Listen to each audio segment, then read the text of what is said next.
Let's go into the four categories of employee motivation, and this seems to be one of the big problems with managing staff is employee motivation. So let me go into a few things that actually significantly help. But let me just say first off that most of motivation obviously is going to be dependent on the person you pick and the character of that person. What's their work ethic like? What's their focus like? What's their personal responsibility like? All of those are traits you cannot teach. So again, it gets back to learning to be a better interviewer and a better chooser of employees. That always is where everything starts with employees. You'll eliminate, easily 95% of your employee problems just by picking better employees. And that's a skill set. It doesn't happen accidentally. You got to know the baseline of what to look for, and then you got to know how to look at their resume, and then you have to know how to interview because it's really in the interviews where you find out. The questions you ask in the interview is really where you find out a lot about the person. And let's face it, you cannot ask somebody, "Are you responsible? Are you motivated?" Everybody's going to say they're responsible. Everybody's going to say they have a good work ethic. So what happens is you have to learn to look at their resume and ask questions that are indirectly related. And really, they don't even know the reason you're asking it. So that's what becomes real important. And the most part is learning how to look at a resume and then learning how to ask questions indirectly that get you these answers because they're going to tell you the best of everything. We're going to tell everybody that we're the best at everything. So that's how that works. But let's go into a few systems here you can definitely put in place, and it will significantly make a difference in the motivation of the employee. So let's go into them. Number one is the office purpose. Number two is the value and self-worth, how and why and what you do. Number three is the personal motivation, which we're going to connect the bonus to a personal goal. And that's huge. And number four is the professional or educational motivation. So let's go into all four of these. So number one is the office purpose. And unfortunately, too many times I have doctors and I'll just tell you up front, one of the main problems, besides not picking the right person, the doctor just gets really focused on collections and patient visits. And that's all they're constantly talking about with the staff. And I understand that when you're self-employed, you're paying attention to your business and all that. But unfortunately, that's not how it is with the employees. They still need more than just did you get the check today, or did you make sure you got them scheduled today? And that's when doctors look bad to employees, and that happens a lot for a couple reasons. One is that's all they'll focus on, and they'll focus on that outside of the staff meeting time periods, and both of those are bad. So there is a time when you do focus did they schedule their appointment? Did you schedule them? Did they prepay? Did you do the collection? See, there's very specific times like that, but it is not throughout the day. And that's what most doctors do. And so the employee thinks that's all the doctor cares about is money. And that's one of the worst things you can have is employees that think that you just care about the money. In other words, you'll create a bad employee because of you. That's what will happen. And that's what happens. And so there's very specific time periods, like at the end of the day, end of the morning, we'll check on specific categories like prepays or scheduled appointments, and at the end of the day, and then at the staff meetings. And that's the only time we're going to be talking about it. And then we have to integrate these other categories into the employee motivation so they don't think you're just about the money. Number one is office purpose, and every person craves security, purpose, and clarity. So they want to know they're spending their time and energy for a bigger picture. Everybody does. So if you are not creating a bigger picture for your employees, you're creating problems. You're creating problems, and they're going to move on. It creates bad attitudes, or it certainly doesn't create energetic attitudes and wanting to get stuff done. That's a fact. when they don't think they're doing something that's a higher sense of worth. And so motivation so you have to give purpose, clarity, and direction. So number one is a purpose statement. So the purpose statement is a declarative statement which summarizes the specific topic and goals of the business. That and most doctors don't do that, and that needs to be done. And it's a simple statement, and it needs to be framed. Every staff member needs to memorize it, and it's framed, and the frame is put right next to where patients sign in. You can call it a mission statement or the purpose statements, whatever you want to call it. But that's why you're there. In other words, that's why you're getting up in the morning and going to work. That's why. And it's simple. This is, mine was, and keep it relative to chiropractic. Don't make it sound like you're trying to save the world. A lot of chiropractors talk like they're saving lives. Well, that's really weird foreign talk for normal people when you treat back pain and you're talking about how you save lives.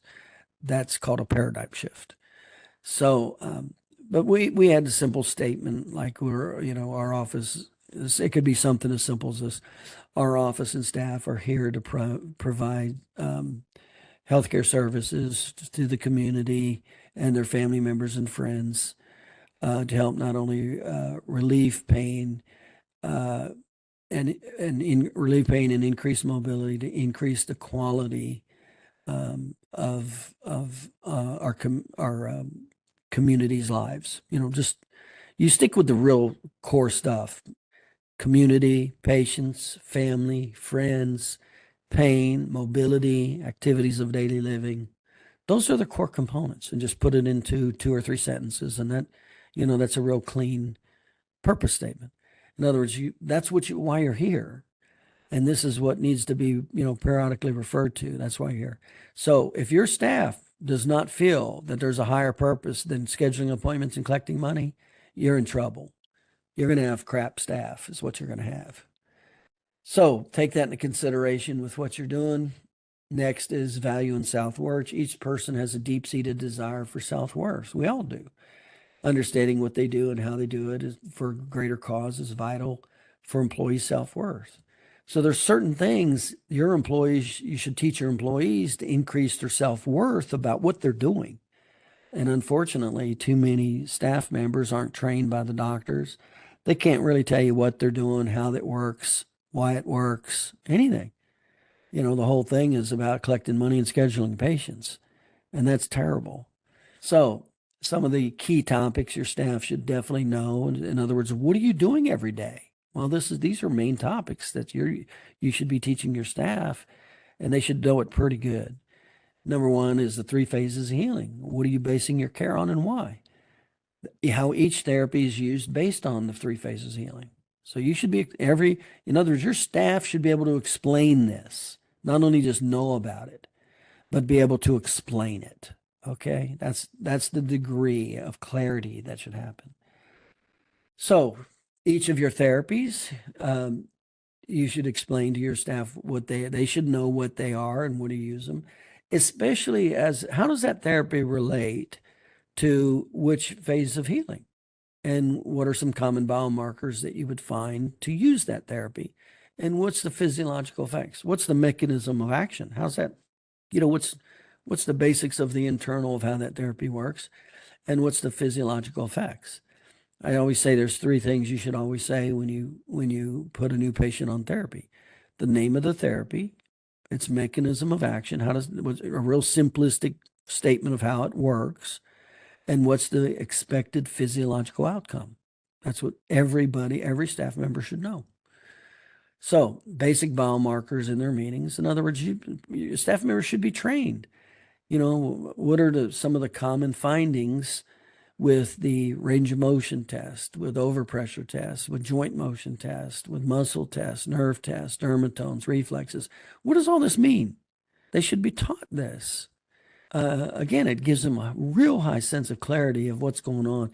By the way, everything I'm talking about not only helps motivation, it significantly increases their trust in you and their willingness to get referrals and send family members or friends in. That's what it does. So each therapy's purpose relative to the biomarkers, we talked about that. How to determine treatment based on the biomarkers in healing phase. So you should be training your staff. Why do we see them 3 times a week? Why do we see them daily? Why do we see them twice a week or once a week? What's it based on? Well, it's based on what the certain biomarkers and which phase of healing you're in, and then what therapies are you going to do, and how does it work, and what are the physiological effects. And remember, we're not talking about a lot here. Most chiropractors only do 5, 6, or 7 therapies. So we are not talking about a lot. How to determine the frequency of treatment based on the biomarkers and healing. And that's what it should be based on. What are their biomarkers? What phase of healing you're in? That determines what therapy you should be using. How to determine if the patient needs a referral. Is the patient getting better, worse, staying the same? Well, if they're staying the same and you're trying different therapies and they're not getting any better, they need a referral. And by the way, that's important because it creates a lot of credibility. And I say this all the time, one of the best things you can do, whether it's with patients, staff, anybody, to increase your credibility is to tell them what you don't do.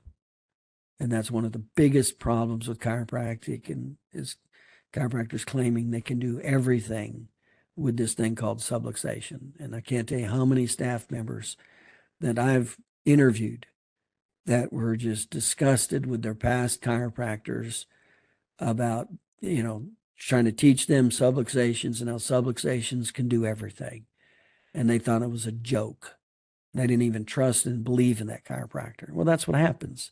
That's normal when somebody says they can do everything. You don't trust them. So one of the best things you can do, and that's one of the things that, I always prided myself on with my staff, is my staff knew that what I couldn't do, and if I couldn't do it, I would tell the patient. They knew, and they knew that because I trained them. I trained them that. That's why they trusted me. And all of this is why my staff, besides training on how to do it, I got a lot of referrals. I treated all my staff immediate family members, all of them. I didn't ask them to come in. They trusted me. They knew what I could do, and they knew what I couldn't do, and they could trust me to do it. That's why. So this is the clarity you want to have, how to determine if the patient needs a referral. The truth about the somatovisceral reflex. You should explain it to them. What's the basics of the somatovisceral reflex? How does that work? Share patients' case studies at every visit. It's always good. One of the components of the 10 components of a staff meeting is conviction. And you should always do a real brief review of a patient who's recently gotten better, especially if that staff member referred them in. That is huge. If that staff member referred them in, and then you explaining, and you're not going to go through all the tests. It's as simple as what their chief complaint was, what was the intensity or frequency, and what were the ADLs that were restricted or limited. That's it. And what can they do now? Okay. So share patient case studies. That is huge for creating conviction. Focus on the case study of the patient's symptoms and primary ADLs. That's where you always want to focus when you talk to your staff. They don't care about Kemp's test, and you don't get into the weeds, but that's really it. It's the symptoms and the ADLs. That's really what they care about. That's what they can relate to, in other words. And this is what makes them see you as not a money grubbing doctor. That's what this also does. 3, personal motivation. This is why what we have is called primary, secondary, and tertiary responsibilities. That is unbelievably important. And unfortunately, this doesn't happen also a lot with offices that the doctor, I call it management by counter. The doctor's always running up, yelling at the staff to do this, do this. It's always like putting out fires because it's bad training, bad support, and they're being reactive. That's what that is. That's just a bad run. That's a terribly run office is what that is. And that's a nightmare to work in, and it's a nightmare to participate in. And so there's what's called primary and secondary and tertiary jobs. In other words, they know what's most important. That's called the primary thing. That's why they got hired and fired. It's only one thing. That's it. They know what are the secondary factors, what's second most important. And then they know what's third most important. So they have a hierarchy of why they'll get fired or get yelled at. And all of us want that. All of us don't want to get yelled at and we don't want to get fired. And so this becomes huge, and then training that in. And now they know what they're, what's important, most important, and how to do it. See, that's proactive, not reactive. And it creates a lot of security with the staff members as opposed to, that's like, I remember I asked one doctor, I said, you do staff mentoring? He goes, oh, no, I don't need to. I'm up here at the counter all the time talking with them. I'm like, no, that's not a staff meeting. That's reactive barking is what that is. Believe me, they don't like that. They don't like snippets of always, look in this direction, look in this direction. Jackie, check this out, Jackie. Look here, Jackie, do this, Jackie. They hate that. Everybody hates that. That's terrible management is what that is. So that's why you have primary, secondary, and tertiary job responsibilities. And then they're trained in. Okay. And you should never even have to go to the front counter until like after the morning or after the afternoon patients. You should never even, everything should all be systemized and trained in to where you never even have to talk to your staff members or even have to see them. And everybody knows how to process all the business. That's called good systems, good training. Annual assessments, weekly assessments, and acknowledge job responsibility of satisfaction. That's with the staff. That's with the weekly staff meetings. You're always looking at their stats, and they know what stats are supposed to be covered. So they bring them to the table, and that's how you get stuff done. That's called management by statistics. And they either get a bonus, it's either normal and they get trained more, or help to get motivated, or they get a bonus because they've done above average, or they've done below an average where now they need to go into training.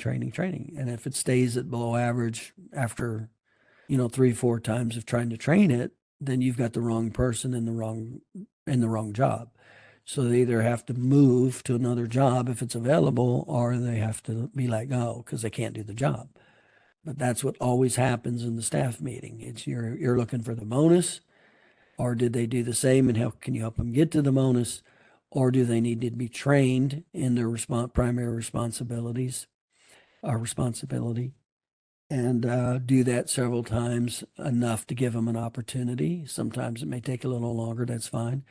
But I generally say after 3 times, in other words, you trained them once, we don't count that as the first one. And then we look at the stats and it's below average, we'll train again. And if we look at the stats and it's below it, we'll train again.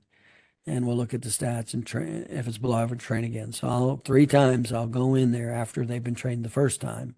If they can't get it after 3 times, which is really the 4th time, you've hired the wrong person. You've hired the wrong person who doesn't have the natural ability to do the responsibilities of that job. So they either have to be moved or let go. Annual assessments. You should always do an annual assessment, annual reviews. What are they doing good? What are they doing bad? Always. And then one of the things that I always do is when it comes to bonus, you got to be really aware of a couple things. Minimum expectation of results for primary responsibility. There's something called the minimum expectation of results. In other words, if they just did it, whatever it is, let's say it's a referral program. If they just did it and they weren't even good at it, statistically, they would get a small that 8%, that's looking for a chiropractor. So it's a small number, but they'll get something. That's called the minimum expectation of results. And you always let them know that. Just by doing something, you'll get market forces. That's what that's about. And then, of course, the better you get at it, you create more than market forces. So it's the cause of job dismissal from job responsibility related, cause of dismissal from extraneous circumstances. So that's what I was talking about. If they, you train them and train them and train them, and about 3 times and they can't get it, you either have to move them if you have a job opening for something else, or you got to part ways. And believe me, it's better for them too, because nothing more frustrating than always trying to get trained and never being able to do something well, or at least average. That's very frustrating. So reward and acknowledgments, public praising in front of staffs and patients, man, it's one of the best. It's one of the hardest things I think it is for doctors to do, but it's one of the best. If you can say something positive, in front of one of your patients about one of your staff. Like, isn't she the best? Or, man, I wouldn't trade her for anything. Or, things like that. Say that in front of the patients. Man, oh man, that'll buy you years. If you can just somehow get in it, some people that comes natural to. Most people does not. It didn't come natural to me. I had to learn and go out of my way to be able to say things like, yeah, so and so take care of her. She's the best at what she does. Just I just memorized phrases like that, you know. And believe me, they love hearing that. Say it in front of the patient, in front of that staff member, even if it's something like that. So and so take care of you. Man, she's the best at what she does. Tremendous. Okay, public praise. We talked about that. Public praising at staff meetings, same thing.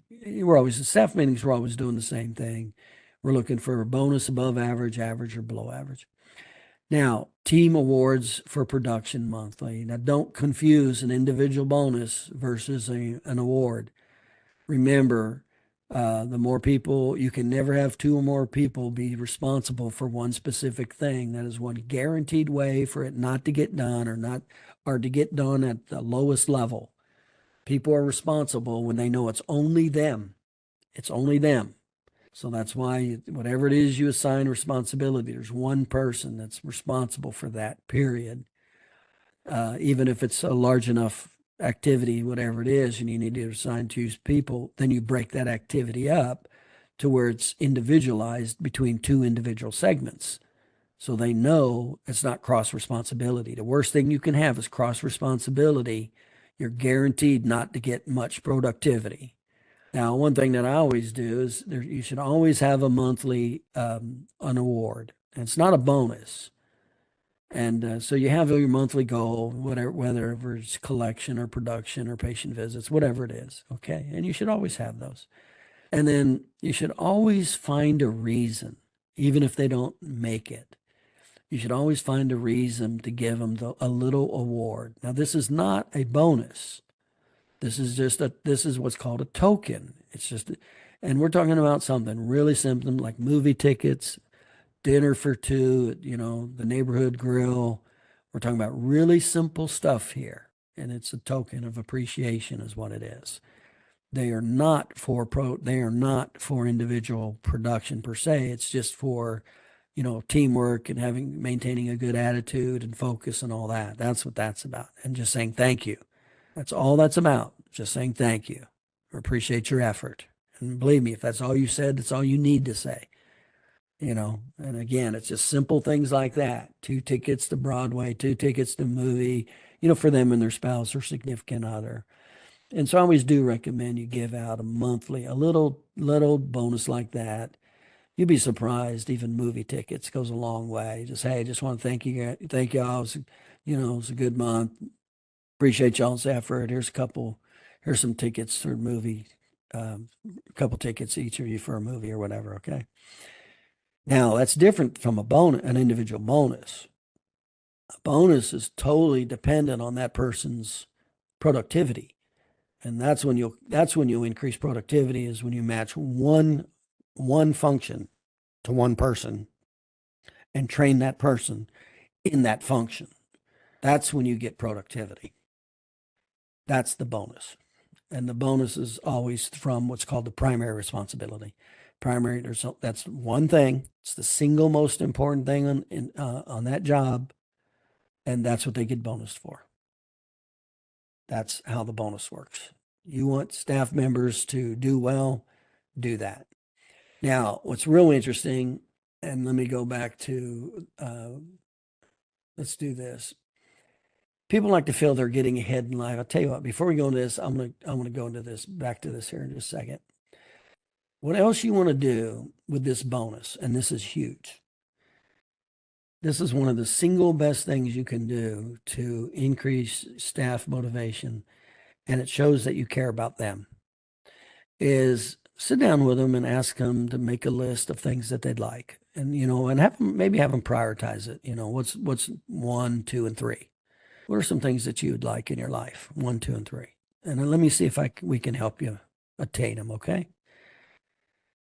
And then what we do is you want to tie whatever, find out what is important to them. Preferably, it's like something that's important, like a survival or security type of item, car payment, mortgage payment, private school for their kids, stuff like that.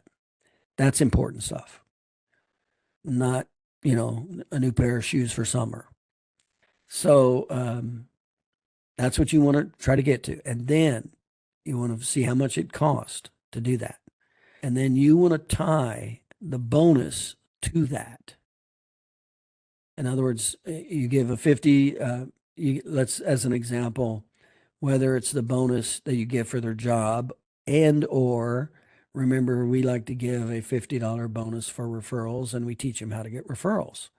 So if you got somebody who's taught how to get referrals, they will just they'll do real well. I mean, we've got staff members getting $300, $400, $500 bonuses just from the referrals.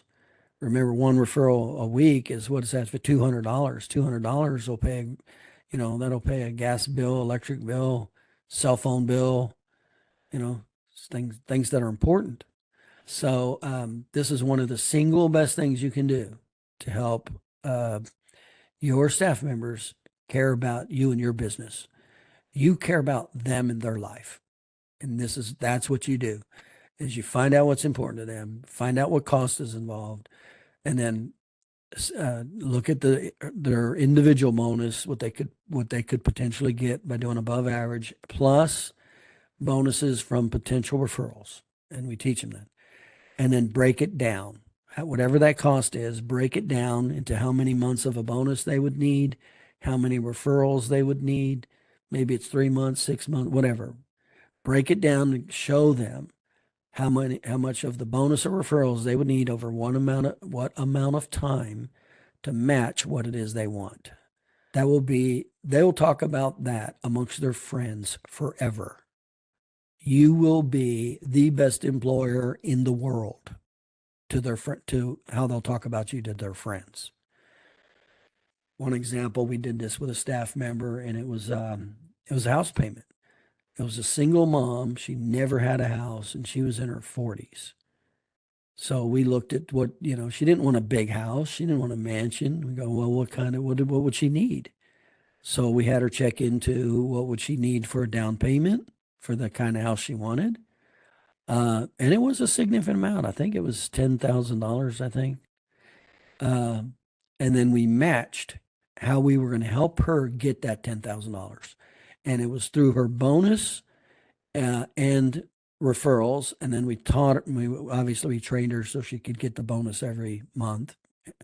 And then we taught her how to get referrals. And it was 9 to 10 months later, something like that. It was less than a year, I remember. She had accumulated enough money between her bonus and referral money to be able to put the down payment on her house. She told everybody, you want to be a super boss, do that. Just find out what they want and help them get what they want and tie it to the productivity of your business. The fourth major category is education. Nobody likes stagnation. People like to feel they're getting ahead in life or progressing. And that's not just income. Everybody likes to be stimulated. Learning something new that does not challenge their security gives them tremendous self-worth. Teach them and allow others to teach them your staff subject matter that will better themselves and they can use in their personal life. So I taught my staff a lot of things. Here's some examples: staff personality profiles, 4 stages of training. So we taught them a lot of personal stuff that helped them in their personal life. But also when I would take them to a seminar once a year, and I would have them attend. Of course, I'd have them attend 1 or 2 classes that were relevant to what the business, my business, help them get better with that. But I'd always send them to a class that had like personal motivation, that was just good on a human scale, not just about chiropractic. And what else I did is I paid for their spouse, so I paid for their flight, their stay, and and I paid for their spouse. I didn't want any problems. I didn't want my staff going out of town without their spouse. And I paid for their spouse. I was already going to pay for their room anyway. So that was no big deal. I'm not going to force two staff members to stay in the same room. And so I'm already paying for their room anyway. So it was no big deal for me to buy another plane ticket for their spouse. And their spouse loved it because it was a mini vacation, and typically they'd go play golf or this or that, and they loved it. So these are major considerations. And this is how I had my employees stay with me. My first employee was with me for 17 years. That was the very first person I hired. Was with me 17 years. The second person was with me for 5 years. Went through college, went to work for IBM, and then I went after her after 2 or 3 years and brought her back to work for me, and she worked for me again for another 7 years. This is how you keep good, strong employees, and you take care of them, give them good benefits. But these are main categories of motivation. And I had a lot of people try to hire my staff away, try to give them more money, because it's not always about money. It's accumulation of things. Money can and definitely can be a particular item, but it's how they're treated in all these other venues that give them self-worth, feel good about what they're doing, self-motivated. These are the things what's the worst thing you could do is only talk about money and patient visits. And unfortunately, that's what most doctors do. And so that's why most staff members think their doctors are just money grubbers, and they're not willing to go out of their way for you at all.